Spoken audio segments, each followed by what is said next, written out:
Olá, tudo bem? Eu sou Ricardo Rocha, professor de Finanças. Está começando mais um Investimento em Pauta, um programa que leva para você, internauta de todo o Brasil, informação de qualidade.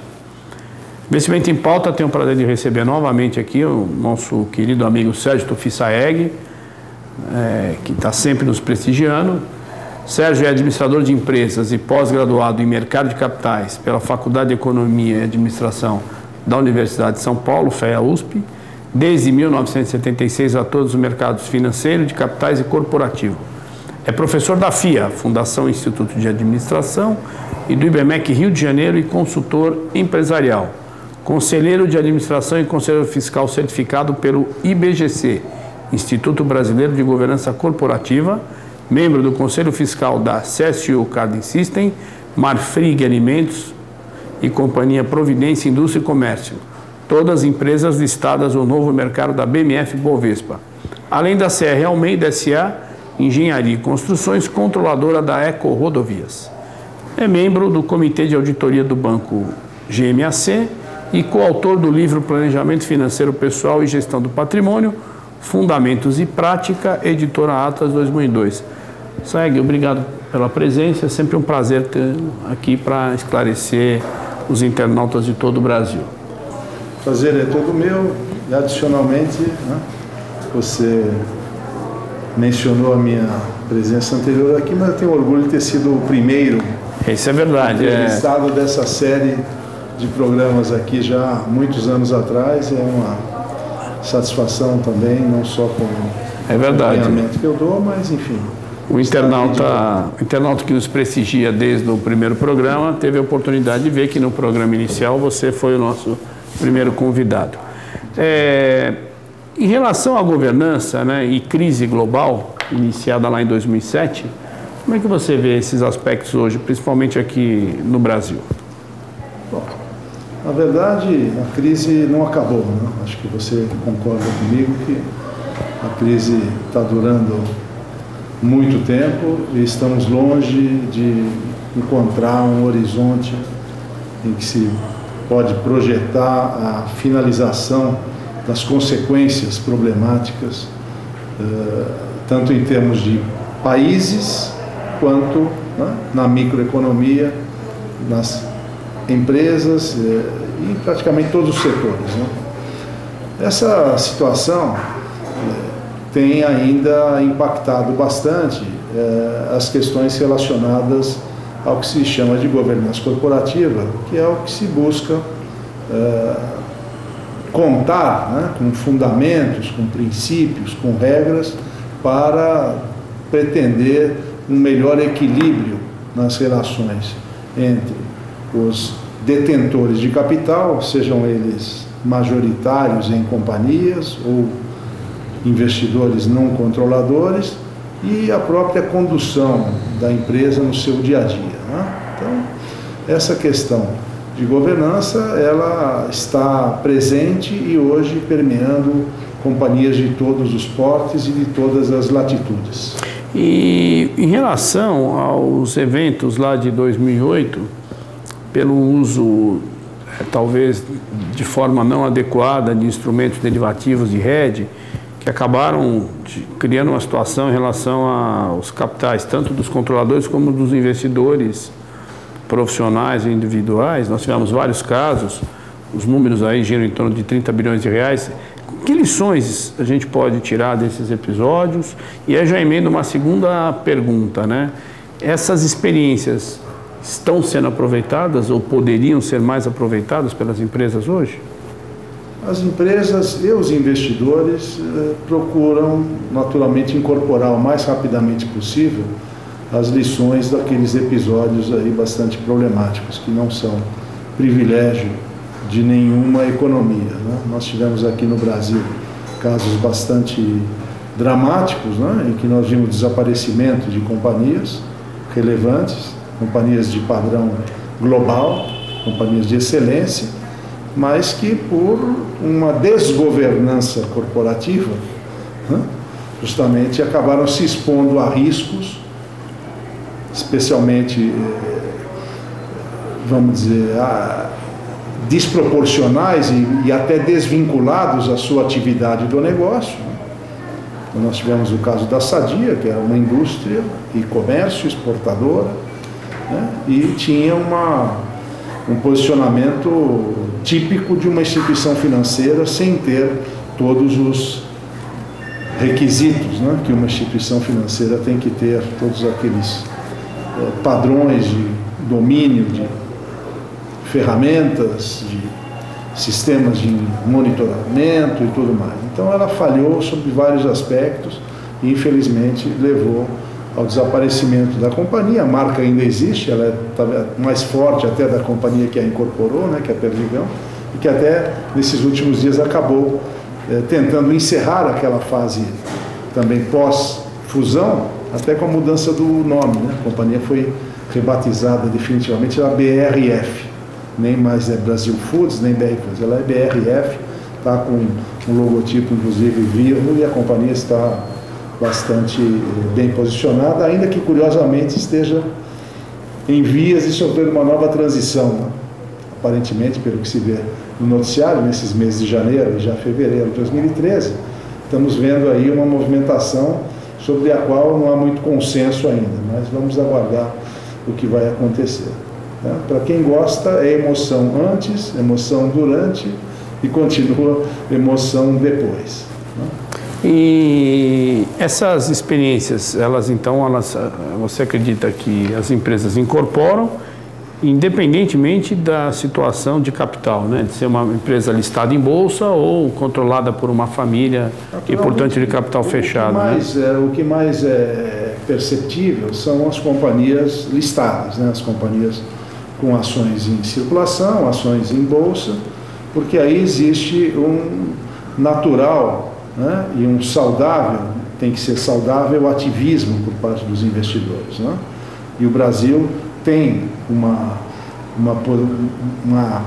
gama de investidores institucionais, gestores de fundos de investimento, que têm adotado uma conduta extremamente cooperativa com as companhias, quer dizer, em prol da criação de valor para a empresa, mediante uma aproximação contínua, né, que pode também resultar, né, e é saudável também, com a indicação de conselheiros de administração, conselheiros fiscais e membros de comitê de auditoria para essas companhias. Essas indicações, elas têm que ser percebidas, e as companhias, a grande maioria delas já assimila hoje com bastante receptividade, né? É uma contribuição de um agente externo, mas que tem total interesse em contribuir para que aquele ativo, né, em que existem recursos investidos, e o gestor muitas vezes está representando um conjunto importante de investidores, não só doméstico, como também do mercado internacional, que vai ajudar e convergir com a companhia, ou com os seus controladores e os próprios dirigentes da companhia, em prol coletivo. Então isso é saudável e é desejável e tem que ser crescente. Você explicou de uma maneira bem didática que todos esses eventos desastrosos, e que não ocorrem só no Brasil, e que tem um ciclo, né? Sim. No mundo corporativo, as empresas aprendem e passam a ter práticas teoricamente mais saudáveis, mais adequadas. E o investidor? O investidor aprende ou ele desiste do risco? Como é que você vê essa questão? Nós temos de tudo. Nós temos os torcedores, talvez seja a categoria menos, o posicionamento menos adequado, né, para o investidor, aquele que segue muitas vezes, né, o efeito manada e adere a uma opção de investimento por ouvir dizer alguma coisa e depois aquilo, se tinha algum fundamento e o fundamento desaparece, muitas vezes o investidor não tem mobilidade, né, para desinvestir, então ele passa a ser um torcedor e isso, o resultado sempre é muito negativo, e talvez essa seja uma das razões que nós estamos vendo o decréscimo, lamentavelmente, da base de investidores individuais, né, registrados e com posições na Bolsa Brasileira, né? Infelizmente. Mas existe a outra categoria de investidor que está procurando estudar, que está procurando conjugar isso com uma informação a mais aprofundada possível, né? E do ponto de vista de crescimento, essa categoria é a que a gente espera que represente um posicionamento mais presente na Bolsa Brasileira e, consequentemente, se alinhando, né, se aproximando daquele investidor que é representado pelos gestores profissionais que também cometem as suas falhas, né? Também todos nós somos falíveis, né? Todos nós já erramos muitas vezes na nossa longa vida profissional, tanto como gestores ou como dirigentes de empresas ou como membros de comitês de crédito ou comitês de investimento. Acho que, né, nenhum de nós foi absolutamente perfeito aí nessas décadas de trabalho. Mas eu acho que até para tentar contribuir, né, a gente escreveu, junto com outros colegas aí, um livro que tem a linha, que é uma linha de motivação, é uma leitura atraente, não é um livro com a linguagem acadêmica e não é um livro de autoajuda, né? É um livro que chama a atenção dos investidores para um conjunto de aspectos relevantes que devam ser considerados, estão apresentados numa linguagem bastante acessível, para que a cabeça, a formação técnica e o posicionamento, por que não, psicológico também do investidor individual possa evoluir com essa contribuição. Sérgio, antes da gente falar um pouquinho do livro, eu vou aproveitar, fazer duas perguntas aqui, depois a gente já emenda na discussão, porque elas estão muito correlacionadas com a proposta dos autores, né? Que seria o novo cenário brasileiro, com redução de juros, embora a inflação não caia, mas aparentemente o discurso do governo é que os juros não subirão, e isso tem implicação do ponto de vista da pessoa física, quando ela vai fazer seu planejamento financeiro, principalmente de longo prazo, né? Com assim, uma visão previdenciária. Então, como é que você vê esse cenário e como é que as empresas também deverão, nesse cenário, se preparar para usar o mercado de capitais? Então, de um lado, o investidor que está tentando buscar alternativas de maior retorno e aparentemente não foi educado para assumir riscos, e do outro lado, as empresas nesse cenário que pode ser positivo para elas, porque talvez as pessoas passem a buscar alternativas diferentes daquelas de alguns anos atrás, como títulos públicos, né? Sem dúvida. Bom, para as duas pontas, né, o cenário é desafiador. Talvez um pouco mais desafiador para o investidor individual e para o investidor profissional também, que por sua vez está representando, né, milhões de investidores por meio de fundos das mais diversas características. Então, invertendo, não respondendo diretamente ainda, mas por exemplo, nós vamos partir de uma situação de problema, justamente para valorizar a necessidade do bom aproveitamento das coisas. Então, inflação ascendente, nós estamos agora em fevereiro de 2013, saiu hoje uma taxa de IPCA já que superou uma prévia, né, as expectativas piores do mercado. Nós estamos sem estratégia em relação à condução de procedimentos, né, que possam vir a mitigar esse crescimento, diminuir a inflação. A gente sabe que a inflação no bolso dos cidadãos está mais elevada do que a nossa numerologia estatística, e com isso nós temos o que hoje? Aqueles investimentos clássicos que eram refúgio para todo e qualquer investidor não sofisticado, ou mesmo para os grandes investidores, conhecedores, base, caderneta de poupança, chamados fundos DI, né? São os fundos que acompanhariam o preço do dinheiro no mercado interfinanceiro, né? Perdeu a sua correlação também com a taxa Selic, né? Por razões que estão sendo revistas e questionadas aí no mercado. É algo complexo para a gente abordar aqui, mas enfim, né? Então nós tivemos mudanças estruturais relevantes, né?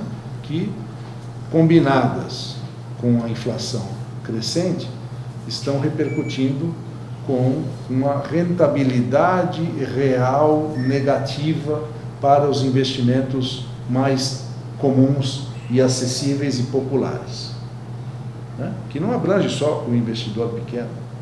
Todos os fundos de investimento, fundos de pensão, planos previdenciários geridos pelas companhias de seguros, né? Estão também afetados negativamente por esta questão. Então nós temos hoje rendimento real negativo em quase todas as modalidades chamadas de renda fixa ou clássica, como a nossa caderneta de poupança, né? Mesmo, né, a antiga caderneta de poupança, que ficou preservada na sua época, né? Pela poupança está negativo o rendimento. Também. A novíssima, então, muito mais. Muito mais. E aí, nós vimos o ano passado uma grande movimentação nos chamados fundos imobiliários, né? Foi a grande sensação. Então, muito ruído, lançamentos, então, feitos depois de chamada a atenção para o investidor de que esse é um grande produto. O Brasil nunca teve uma movimentação e uma participação relativa do setor de incorporação em relação ao PIB crescente. É importante que isso aconteça, e nunca houve, né, tamanha movimentação no setor de incorporação, tanto na linha residencial, com financiamento de longuíssimo prazo para as famílias, para os jovens que estão aí casando e hoje podem fazer financiamento de 30 anos, mas para as corporações também buscando recursos para ampliar as suas bases. O que a gente viu nas últimas horas, nos últimos dias? Nós vemos pelo menos 2 fundos de investimento imobiliário que têm na sua carteira imóveis alugados por uma empresa A e uma empresa B, cada um dos fundos, e essas empresas deixaram de honrar os seus compromissos, deixaram de pagar aluguel. E deixando de pagar aluguel, que é o recurso que o fundo tem para receber e redistribuir para os investidores, nós já temos 2 casos relevantes de inadimplência e, consequentemente, uma repercussão com impacto muito negativo nas cotas de 2 fundos imobiliários. E são empresas conhecidas, são empresas de marcas conhecidas, não são empresas quaisquer. Significa o quê? Que as companhias estão tendo dificuldade também porque nós não temos crescimento econômico. Consequentemente, né, as companhias têm dificuldade em produzir receita e auferir lucros e gerar caixa para honrar os seus compromissos. E deixar de pagar aluguel é complicado, né? Quer dizer, daqui a pouco vai migrar para deixar de pagar fornecedores, vai deixar de pagar impostos, vai deixar de pagar salários. Ou vai demitir. Né? Ou vai demitir. Então, essa é uma consequência da conjuntura e que tem uma correlação em produtos de investimento alternativos, no bom sentido, que eram tidos como uma grande sensação e que este ano, 2013, seriam também objeto de muito ruído por parte dos estruturadores e dos canais de distribuição clássicos aí de mercado. E falando um pouco da obra, vou mostrar aqui a obra para o internauta de todo o Brasil: Planejamento Financeiro Pessoal e Gestão do Patrimônio, Fundamentos e Prática. É uma publicação da editora Atlas. Você pode adquirir pela própria editora via o site da Atlas, que é www.editoraatlas.com.br, ou você pode adquirir pelas livrarias virtuais ou tradicionais. São vários autores, entre eles você, que colaborou aqui de maneira destacada no trabalho, tanto de texto como de revisão, inclusive dos outros textos, além do seu, né? Quer dizer, a proposta do livro é tentar, de alguma maneira, então, ajudar esse investidor, né, num mundo que está difícil, né? Porque as pessoas sempre me perguntam, até pelo fato de estar em sala de aula, e acredito que você também, que entre outras atividades você está em sala de aula, o que fazer com o dinheiro, né? E eu respondo para os alunos: se você souber, você me fala, porque eu também não sei. Quer dizer, aquilo, o que foi feito lá atrás, títulos indexados à inflação, ok, foi bem feito, mas uma hora vai vencer. E nesse cenário está um cenário meio londrino, né? Com muita neblina, inflação subindo, juro caindo, PIB que não cresce. Então talvez as pessoas possam pelo menos refletir um pouquinho sobre esses temas com a leitura do livro, né? O livro não é volumoso, ele é um livro, como eu comentei antes, quer dizer, com a sua organização e dos demais colegas, né, e coautores, nós conseguimos, acho que, produzir um livro, como eu costumo dizer, que está escrito em português. Ele não está escrito em mercadês, né, nem em economês, nada disso. Ele é um livro que fala, enfim, para esse público de investidor direto e fala também especialmente para os planejadores, os profissionais de planejamento financeiro, que é um público-alvo, né? Que nós temos aqui o apoio também no livro do IBCPF, né? Que é o Instituto Brasileiro de Certificação de Profissionais Financeiros, da Ambima, o IBRE, né? Instituto Brasileiro de Relações com Investidores, o IBGC, Instituto Brasileiro de Governança Corporativa, enfim, todas as entidades aí nos apoiaram, porque estamos todos coligados aí. Então, é um livro que tem pouco mais de 10 capítulos, todos eles muito acessíveis e correlacionados, e possibilitam levar ao leitor a consciência dos fatores que ele tem que levar em conta na reflexão para o seu investimento, e principalmente o foco de risco, das incertezas. E quando a coisa está boa, todo mundo surfa na onda. A dificuldade é quando a onda quebra, né? Aquele que vai engolir mais água, vai engolir menos água, ou aquele que vai se afogar. O que a gente pretende é que todo mundo tenha um certo acúmulo de educação financeira em benefício próprio e das gerações que aí vêm. O livro ele consegue, e acho que foi um grande feito dos autores aqui, e por isso que às vezes é importante uma obra ser construída com várias pessoas pensando sobre o tema. Ele consegue ser acessível do ponto de vista do entendimento para estudantes, para investidores em fase inicial ou não, para planejadores financeiros, e eu diria que também é um público muito interessante que tem se beneficiado dessa obra, são os profissionais no mercado financeiro do chamado segmento alta renda, né? Tanto para a pessoa física nas agências, como os profissionais private bank, né? Que de alguma maneira podem fazer uma reflexão para tentar atender o anseio dos seus clientes em pelo menos trocar essas incertezas, né? Porque de fato hoje o momento é muito complicado. Nosso programa está chegando ao final, queria agradecer mais uma vez a sua presença e convidá-la para próximas edições. Muito obrigado. Eu que agradeço, desejei no primeiro programa vida longa para o nosso programa, isso aconteceu, então desnecessário relembrar. Muito agradecido a todos pela atenção também dos nossos internautas. Até a próxima. Obrigado. Investimento em Pauta vai ficando por aqui. Agradecemos a você, internauta de todo o Brasil, a audiência. Esperamos em breve retornar com um novo convidado. Muito obrigado.